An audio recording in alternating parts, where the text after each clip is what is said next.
So I've been using one of Milwaukee's pipe cutters here, the smaller version that'll cut up to 1-inch piping. I've been using it for about the past year. It's been awesome. Cuts really quick and precise. Really have no complaints about it. So I've been using one of Milwaukee's pipe cutters here, the smaller version that'll cut up to 1-inch piping. I've been using it for about the past year. It's been awesome. Cuts really quick and precise. Really have no complaints about it. It definitely beats using a hand-powered one for sure. So I've been running into, a lot of my systems I cut 1.25" pipe. They didn't have anything available until recently that would cut something above 1 inch. So they came out with this, which is a lot larger in size, as you can see. This thing in your hand, it's easy to kind of throw around, pretty lightweight. This thing is huge. It's heavy, but again, it gets the job done. When I first opened it, I was kind of like, wow, this thing is just massive.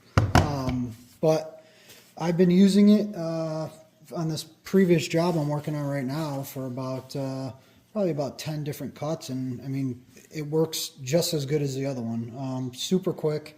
So I got a little piece right here I can test out.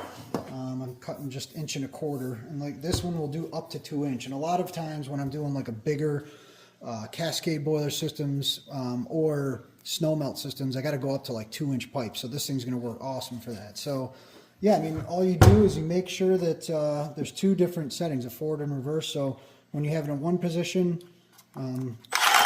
that's cutting mode, and then to get it back after you make a cut, you press the button again, which is right here, and then it'll go back to its original position. Then you look down into this little sight right here, and you can see right where it's going to make its cut. So you line that up to your mark, and just kind of give it a few rotations. That's what I've kind of learned from experience, just to make sure it's lined up, and then give it a hit, and just like that, it's done. It definitely does leave, just like any pipe cutter would do, the burrs inside that you have to use a tool like this. There's many different styles of this, but nothing out of the ordinary. It works really good. This has just helped me so much with just taking I guess I always regretted 2 things. One was cutting all the copper, and one was cutting threaded rod, which I also have another tool and another review video on that too, a threaded rod cutter, so check that one out. But this has made it way easier for doing my builds and doing all my piping, so definitely recommend it. They both use the M12 battery, so even though it's a pretty big tool, it still just takes the smaller battery. So yeah, I guess with that said, that's pretty